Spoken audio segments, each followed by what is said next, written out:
arkadaşlar, kanalıma hoş geldiniz. Bu videomda sütlü fincan tatlısı yapacağım. Çok kolay, hafif bir tatlı. Şimdi tatlımı yapmak için ocağın yanına geldim. Bütün malzemelerimi de yanıma aldım. Sırasıyla sayarak tarifime başlıyorum. Öncelikle ocağımızın altını açalım. Şöyle 2 litre sütüm var. 2 litre sütümüzü tencereye koyarak başlıyoruz arkadaşlar.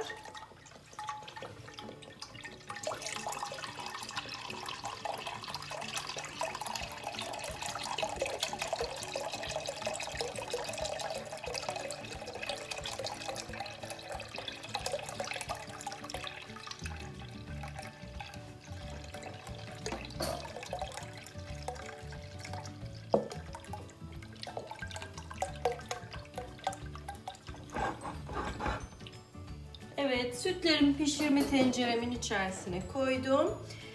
2 su bardağı, 200 mililitrelik su bardağıyla 2 su bardağı şekerimi ilave ediyorum. Daha sonra 1 su bardağı unumu ilave ediyorum. 2 paket vanilya.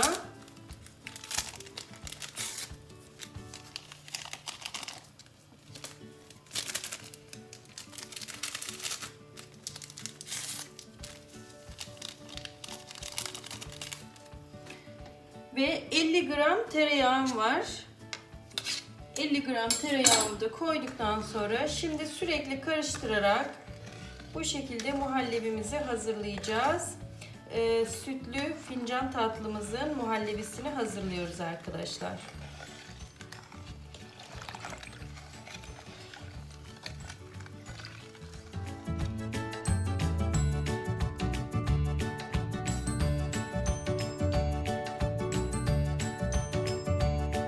Fincan tatlımın muhallebisini böyle karıştırarak pişirmeye devam ediyorum.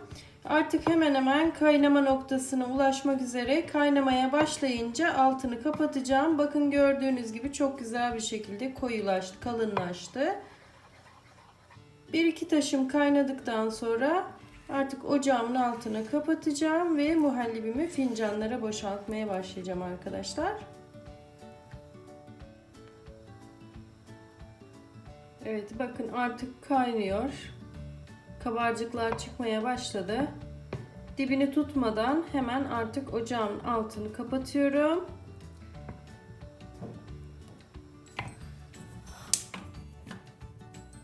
Muhallebimi ocaktan aldım. Şöyle fincanlarımı da hazırladım. Orta boy ve bazıları biraz daha küçük boy fincanlarım var.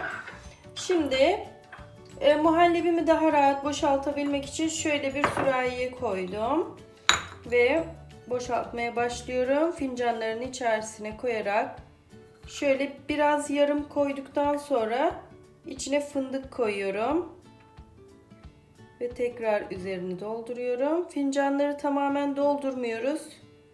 Şöyle üzerinde biraz boşluk kalacak şekilde bu şekilde dolduralım arkadaşlar.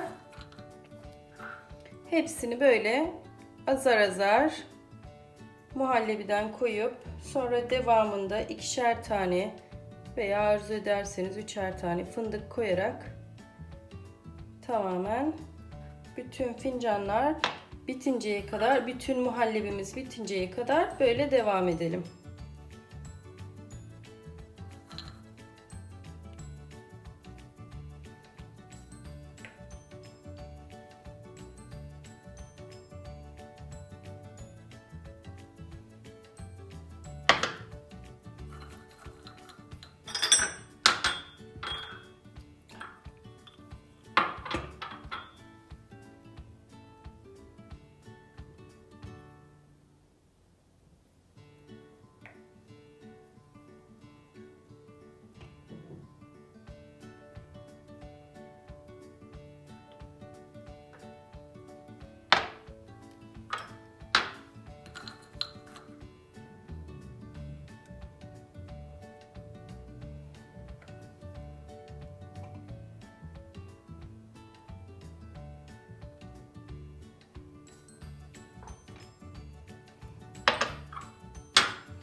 Arkadaşlar bütün muhallebimi fincanların içerisine boşalttım. Ortalama 24 adet fincan çıkıyor. Fincanlarım yetmediği için gördüğünüz gibi şöyle küçük bardaklarıma da boşalttım. Bu şekilde oda sıcaklığına gelinceye kadar bekletiyoruz. Oda sıcaklığına ulaştıktan sonra buzdolaba koyuyoruz. En az 3-4 saat buzdolabında bekleteceğiz. Daha sonra buzdolabından çıkartarak son işlemimizi yapıp tatlımızı hazırlıyoruz arkadaşlar. Tekrar onları da sizlere göstereceğim. Buzdolabında 3-4 saat beklettiğim fincan tatlılarım artık hazır. Buzdolaptan çıkarttım. Şöyle bir tanesini hazırladım. Gördüğünüz gibi hepsini böyle hazırlayacağız. Hindistan cevizim var. Bir tabağımın içerisine 1,5 bardak kadar Hindistan cevizi koydum. Üzerlerini süslemek için şöyle çileklerim hazır.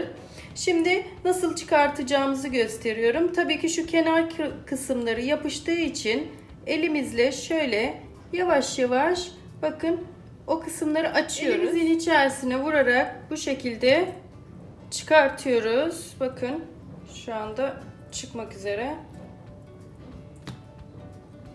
Evet. Bakın fincanın şekli bu şekilde çıktı.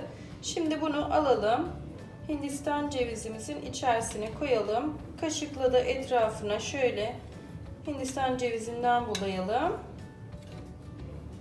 Tatlımızı hazırlamak bu kadar basit arkadaşlar. Çok hafif bir tatlı. Özellikle fazla ağır tatlılardan yiyemeyenler için bu hafif tatlıyı tavsiye ediyorum. Diyabet hastaları için özellikle. Şerbetli tatlılar biliyorsunuz çok ağır oluyor.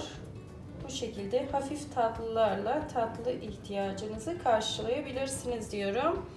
Şöyle servis tabağımızı alalım.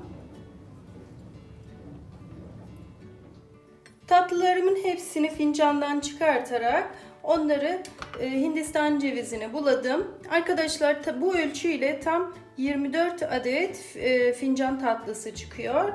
Şimdi üzerlerini çilekle süslediğim için çileği nasıl kestiğimi göstereceğim. Şöyle bakın 6 tane kesik yapıyorum. 6 eşit parçaya bu şekilde kesiyorum. Çileklerim büyük olduğu için şöyle ortadan tekrar kesiyorum ve bu şekilde tatlımın üzerine koyarak böyle süslüyorum. Dilerseniz fıstıkla da süsleyebilirsiniz. Dilerseniz böyle çilekle, dilerseniz muz dilimleri yaparak muzla süsleyebilirsiniz. Tatlınızı istediğiniz şekilde artık süslemesi sizin damak tadınıza kalmış.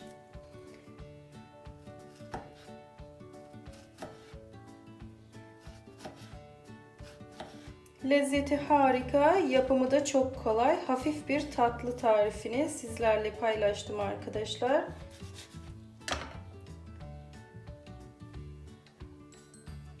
Evet, gördüğünüz gibi hepsi hazır.